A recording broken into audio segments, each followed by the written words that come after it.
which people are targeting, then we are being, that's a cheat already. Sure. We are being cheated. We are being, misused. We are being manipulated. We are being manipulated. But if this conversation is going to focus on the issues that the opposition, there was a time I sat on this table and I said, you can be advised by the same people that are opposing you. Correct. You don't have to always disagree with the people and then you push them away. You can disagree with the people and keep them just around. Because some of the issues that maybe you are trying to solve, those people, they have an idea of what maybe needs to be done. Sure. And if those people have an idea of what needs to be done, then what's wrong with somebody comes and says, I have an idea? And they share that idea. What if that idea is applicable and it's good for everybody? Works, yeah. Why not? Yes. I think it's important for a solution to be found, but as things, the way things are, the solution to arrive at the solution, honestly at the moment, because both Ruto and Raila are headliners, and we see, rather we would like to see things work out well. I don't know how. Now you have to send your views. Tell us where you're watching us from and what is your view about this. Do you think it is viable for them to go picketing? It's fine, the constitution allows them to do so. But now again, how are we going to work as a country so that the opposition and the government agree, of which the president has told the opposition, no, you have an office, please work in the opposition. Raila has said no. Send us maybe text messages in 07 45 84 96 22. You can do WhatsApp, you can share with us, tell us where you are watching us from. How is this thing going to work out for the good of the people of this country? How are we going to solve this problem? Because we need to solve a problem once and for all. And maybe I come to a question where somebody is asking, do you think this is somebody's agenda or the agenda of the people? Steve, this comes to you directly. And then another person here, Grace watching, Elizabeth, Melly, nice to see you, Steve. Mel Creatives following the conversation, karibu sana. Na wengine wengi, please send us your views, tell us where you are watching us from, and in fact let us look at a city of Nairobi where it is the heart of the economy of this country, if I may speak, so to speak, because that's where the businesses are, that is where everything is taking place, and the opposition has taken the city at ransom, so to speak, and they are going to stop. Because I'm sure very well, Steve Apostle, that on Monday, many people are going to extend their weekend. There is that kind of, we have to speak out the truth without fear, and say things as they are. There is that kind of, because some people are already trying to reflect what we have had in some, the past years. So there is that kind of tension where somebody is trying to imagine, what if I wake up in the morning and on my way to work, then I find that kind of situation maybe on the road. So we are having that situation where everybody's just waiting to see how it's going to go, and maybe what will be the approach of the government to approach or maybe to counter that problem. Whether this issue or the whole thing is about a person or about the people, that is the question that every citizen needs to really sit down and try to investigate. It's an answer that everybody needs to answer, not only Apostle Steve here. Because we are used to this one thing. When politicians want to push his interest, maybe he wants to express whatever he feels that is not right, they will always use the people. And some of our leaders are on record saying that they are going to invoke the power of the people, which is now the right of going outside there and demonstrating. But there is a question that we must ask ourselves. It's not the first time we are doing this. Okay, it's not the first time that we are having a call out of let's go outside there and demonstrate. There was a time even we were told to boycott some products. I don't know whether you remember that time. Yes. So this is not the first time we are having this kind of approach. Now the question everybody needs to ask, and the answer maybe at the same time, has it ever worked in the past? And if it has never worked, that when you try the same thing and you get the same results, and those results are not really desirable, is not what you want, what are you supposed to do? You change the approach. Which is? Which is now, the demonstration has not worked, has not helped anybody in this country. Just government can only listen to demonstrations. I don't know. I'm not against. It's a right.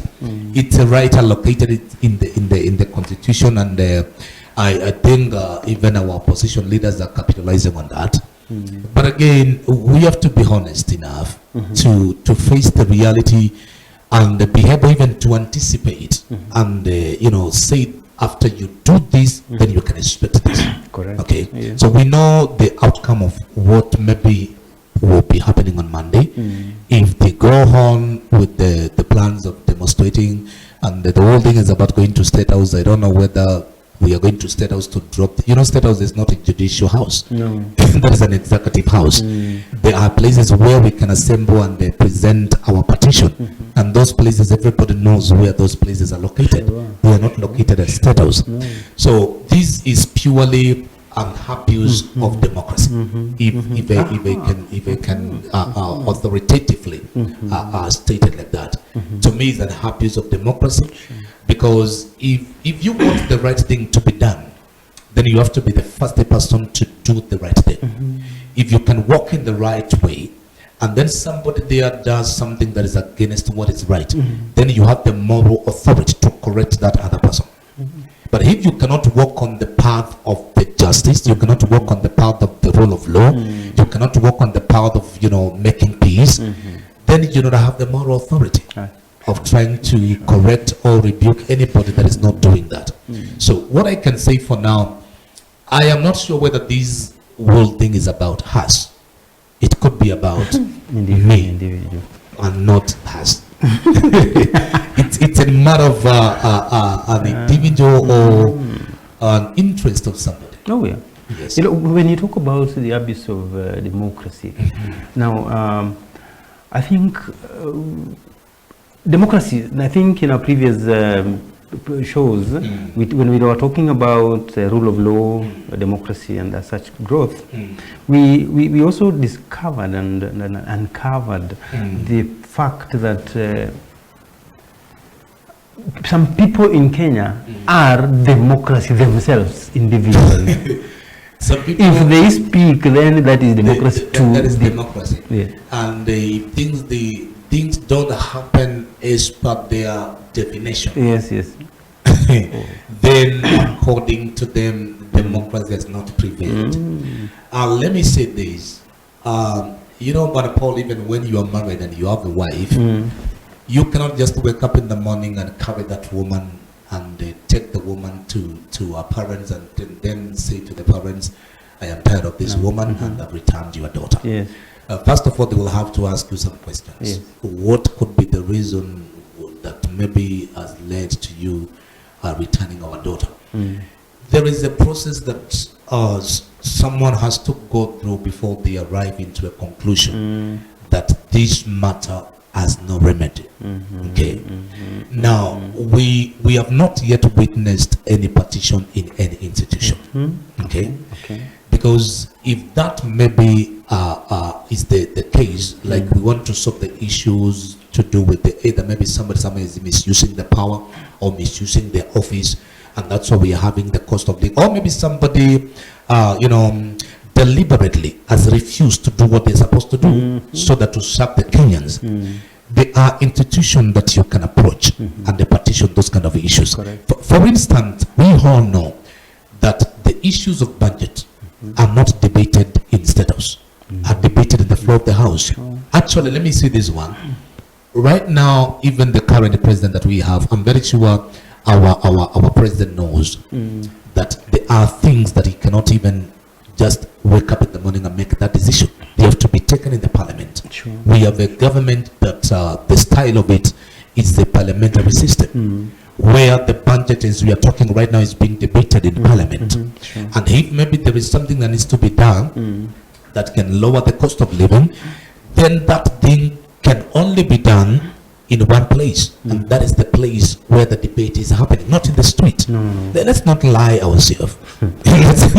let's not lie ourselves. There is no enough demonstration that will lower the cost of living. There is no enough demonstration that is going to lower the cost of living.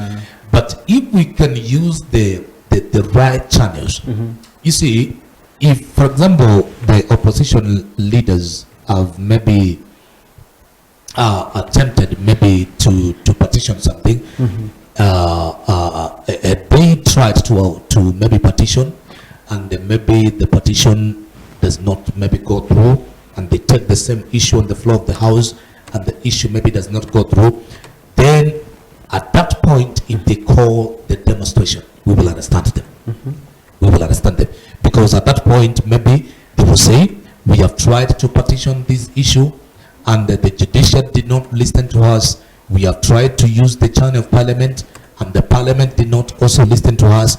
Then from there, if they call for those mass action, we will be in a position to understand now the issue is not about any individual, it's about us.